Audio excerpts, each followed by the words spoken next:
They told the world it was just a movie, a camera, a script, actors pretending to bleed. But those who stood on that set never fully believed it. When The Passion of the Christ reached theaters in 2004, the world reacted in a way that no studio could have anticipated. People wept in silence, their hearts gripped by something more than fiction. Others walked out, shaken, unable to bear the images they had witnessed. Churches argued over its portrayal. Critics clashed in the press. Something about the film cut deeper than cinema ever should. It stirred something primal, raw, and undeniably human. Yet audiences only saw the surface. They never witnessed what happened when the cameras stopped rolling. Sudden lightning splitting a clear sky. Violent sandstorms erupting with no warning. Shadows and shapes appearing on raw footage that no one remembered filming. Crew members whispering nervously, glancing over their shoulders, sensing a presence that wasn't there, at least not in any logical sense. Years later, Mel Gibson would offer only 7 words. No one could explain it. To understand why this film left indelible scars on its viewers and its creators, we must return to the days before the first scene was shot, before the accidents, before the signs that something extraordinary and terrifying was unfolding. Fame, Oscars, power. And yet beneath it all, Gibson was quietly unraveling. At the height of his career, he was untouchable. Braveheart had crowned him a legend. Hollywood hailed him as its golden son. Charismatic, confident, unstoppable. Cameras adored him. Crowds followed him. But behind that luminous exterior, a private war raged, a war of alcohol, depression, and a darkness that no applause could dispel.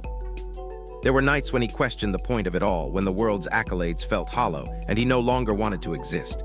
Then one night, far from premieres and red carpets, alone in his living room, Gibson fell to his knees. There was no script, no audience, no plan, only a raw, desperate prayer. A man stripped of pretense, reaching for meaning when every other path had failed him. And in that moment it came to him, not a business idea, not a cinematic formula, but a calling. To tell the story of Christ's suffering, not as myth, not as comfort, but as it truly happened. It was the kind of project Hollywood did not want to touch. A film spoken entirely in ancient languages, Aramaic, Latin. No stars delivering motivational speeches, no sanitized violence, no easy redemption, only betrayal, only agony, only blood, only love that bleeds. Executives listened politely, then recoiled. No one will watch this, they said, but Gibson did the unthinkable. He walked away from the very system that had made him. He emptied his own pockets, $45 million, no studio backing, no insurance, no safety net. At that moment, it stopped being a movie, it became a mission. And that was when the strange things began. Long before audiences would witness Jesus on the cross, whispers rippled across the set. Scenes fell into unnatural calm. Winds died without warning. Clouds gathered as if summoned by invisible hands. Crew members spoke of the air growing heavy as though time itself had paused, holding its breath. Then came the storms, then the lightning. One day, the actor portraying Jesus was struck not once but twice. An assistant director was hit as well. No storms in the forecast, no metal nearby, no explanation. Both men survived, yet from that day on, the laughter vanished. Jokes faltered mid-sentence. Eyes lingered on the sky, searching for signs. Something unseen had entered the production, and it did not leave. For nearly 20 years, Gibson refused to speak of it. Not after the box office triumph, not during the controversies, not even after his own public fall from grace. Silence became his armor, his shield against questions he could not answer. Until decades later, in a quiet, off-camera interview, he finally admitted what many had long whispered. To this day, no one can explain it. Coincidence, some say. Others are not so sure. Whatever occurred during those months in Italy changed everyone involved forever. The year was 2002. Mel Gibson arrived in the ancient town of Matera, a place so old it seemed to have been forgotten by time itself. Every stone street, every narrow alley, every cave carved into the cliffs by hands long gone seemed to pulse with the weight of centuries. The air itself felt heavy, as if it remembered every prayer, every scream, every life that had passed through it. For Gibson, this was not just a filming location. It was sacred ground. If the suffering of Christ was to be portrayed with unflinching truth, it had to be captured in a land still haunted by echoes of Golgotha, still whispering the secrets of martyrdom and pain. Even before a single camera rolled, the whispers began again. Crew members spoke in hushed tones about the way the light shifted. When we rehears, it feels normal, one cameraman said, eyes wide, voice barely above a whisper. But when we film the crucifixion, it's different. The air, it bends. It's like the world itself leans in to watch. At first, the others laughed nervously, blaming fatigue, stress, or coincidence. But the laughter faded quickly, leaving a quiet tension that settled over the crew like a storm cloud waiting to break. For all his confidence and public bravado, Gibson was a man under siege. Years of guilt, anger, and inner turmoil, an unrelenting collision of two lives, the public hero and the private wreck, pressed down on him. Every frame of the passion felt like a penance, a trial he had set for himself to endure. He immersed himself in ancient manuscripts, sought counsel from theologians, and studied visions of mystics who claimed to have seen the crucifixion with their own eyes. He stripped away centuries of softened depictions, of gentle art and poetic embellishment, to reveal Rome's execution for what it truly was. Flesh torn by whips, sweat and blood mingling, fear etched into every muscle, and forgiveness spoken through suffering. This was not meant to be beautiful. It was meant to be true. Each night, Gibson prayed before the cameras. Each morning, a Bible lay open on set, a constant reminder of the weight of the story they were telling. Crew members whispered that the line between art and faith was beginning to blur. "It feels like a trial," one makeup artist murmured to a colleague. "Not rehearsed, not symbolic, watched, as if someone or something is here observing every detail." The first day of filming arrived under a strange and unnatural silence. The wind stopped completely. The sky dulled to a heavy, suffocating gray. A pressure settled over the valley, thick and oppressive, making each breath feel like inhaling stone. Then, without warning, the calm shattered. Violent gusts tore through the set, ripping tents from the ground, scattering lights and equipment like paper in a hurricane. The crew stood frozen, stunned. No meteorologist had predicted it. From that moment forward, a pattern began to emerge. Scenes of betrayal, suffering, and forgiveness seemed to summon their own weather. It was as if the very land, the stones, and the air were in communion with the story, responding to its pain and intensity. During the Sermon on the Mount scene, Jim Caviezel stood alone beneath a sky that moments before had been perfectly clear. Then, without warning, a blinding flash struck him, lightning. The wooden cross in his hands began to smoke, his hair singed. Minutes later, Assistant Director John Missai was struck not once but twice. There were no screams, no panicked movements. The crew stood rooted, eyes locked on the man portraying Christ, struck by lightning, and yet still standing, still breathing. "That wasn't coincidence," someone whispered, voice trembling. And from that instant, everything changed. The set was no longer just a production. It had become a place where the physical, the spiritual, and the unknown collided in ways no one could fully comprehend. Every subsequent day brought new tension. The air seemed to thrum with anticipation. Even small scenes carried weight, and minor accidents felt charged with something beyond mere chance. Winds would rise suddenly during moments of grief. Clouds would gather when betrayal was portrayed. A hush would fall over the valley during scenes of forgiveness, as though the earth itself paused, holding its breath, waiting for the story to unfold. Crew members began to speak of strange sensations. A cold draft that could not be explained, vibrations through the ground that seemed to echo human heartbeats, fleeting shadows glimpsed from the corner of the eye. One cinematographer, reviewing footage late at night, noticed faces in the darkness, shapes that no one remembered filming, figures watching silently from the shadows. The footage was quietly archived, unspoken of again, but it left a lingering unease in everyone who saw it. For Gibson, none of it was coincidence.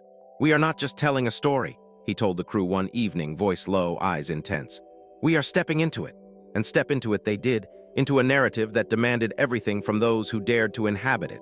The aftermath of the Passion of the Christ was as intense and unrelenting as the production itself.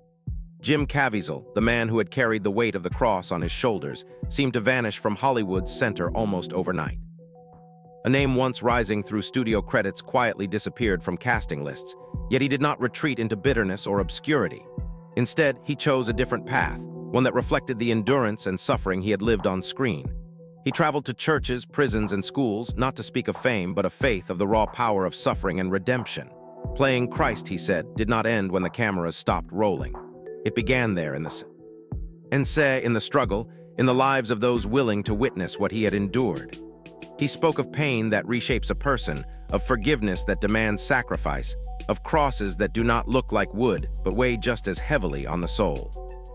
Strangers approached him years later, people whose lives the film had touched in ways they could not fully explain.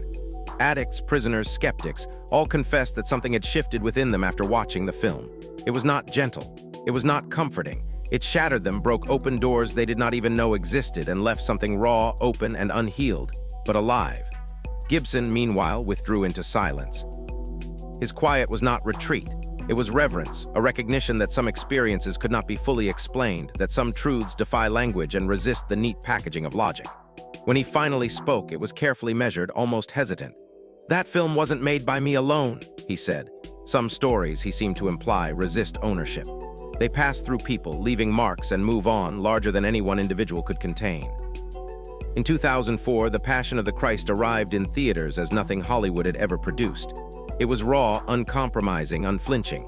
It did not provide answers. It did not offer comfort. It forced audiences to confront the hard truths of love, betrayal, forgiveness, and sacrifice. Love without suffering is hollow. Forgiveness is not gentle, it exacts a cost. Redemption bleeds before it heals. Gibson had no interest in a sanitized savior, a comfortable story for easy consumption. He showed a man who chose suffering over power, pain over escape, and in doing so, he forced audiences to stare at their own capacity for endurance, for love, for faith. And perhaps that is why the film continues to unsettle people, even decades later.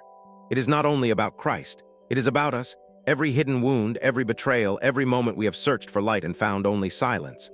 Somewhere in that silence, something speaks, not loudly, not clearly, but just enough to be felt.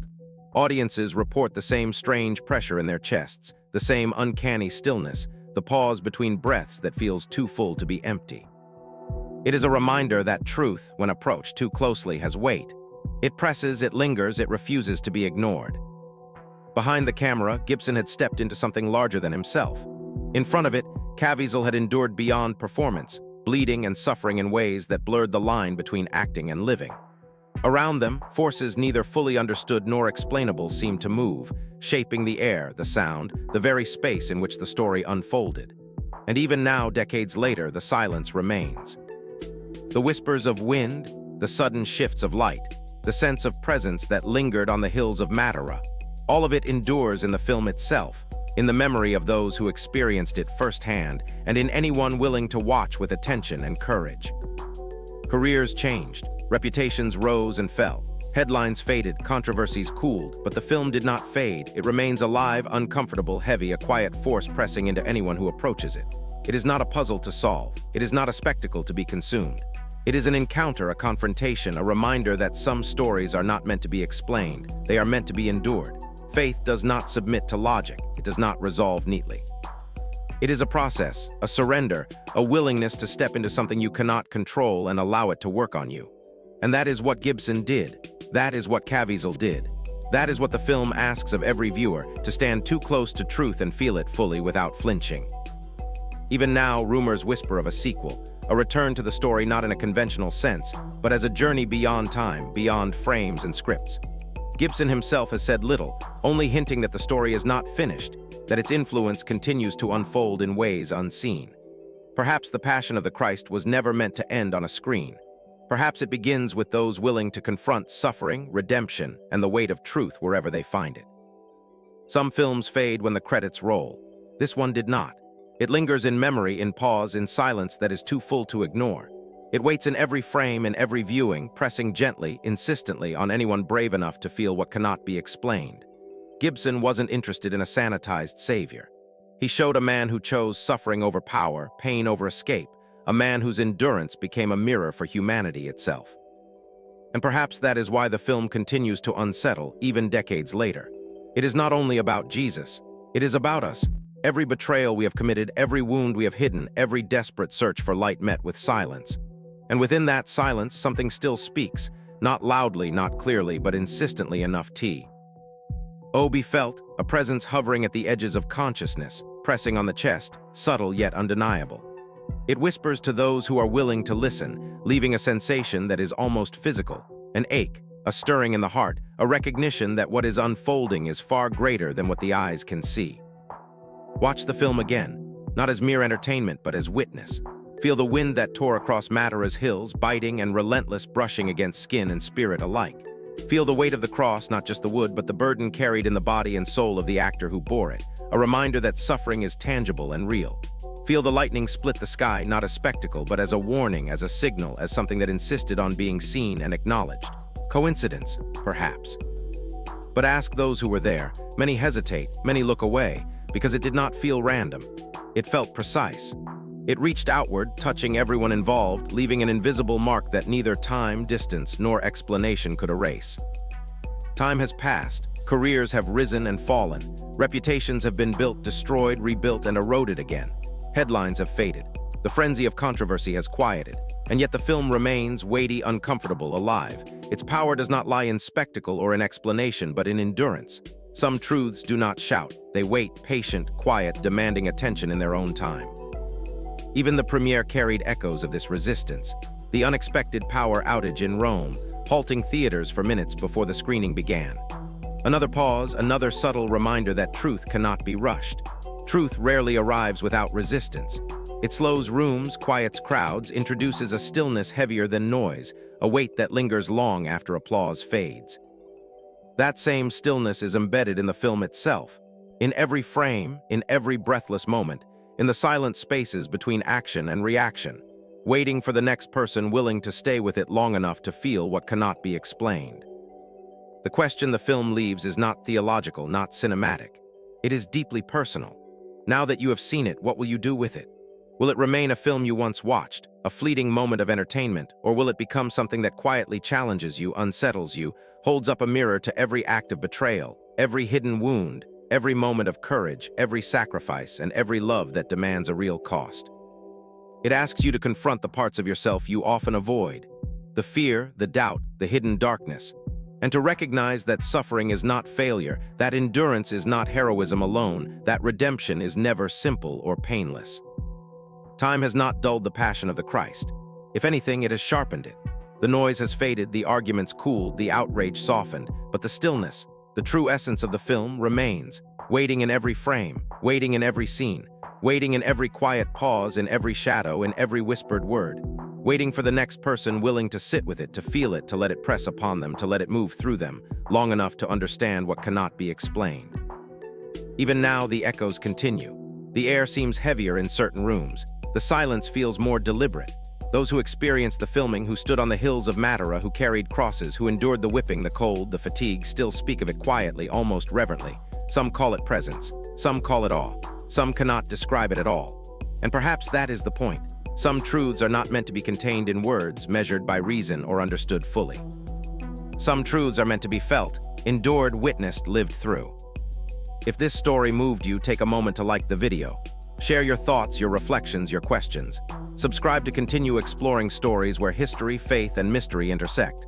Remember, some truths do not announce themselves. They wait, patiently, quietly, insistently, pressing upon those willing to feel them, and perhaps in their own way, they wait for you.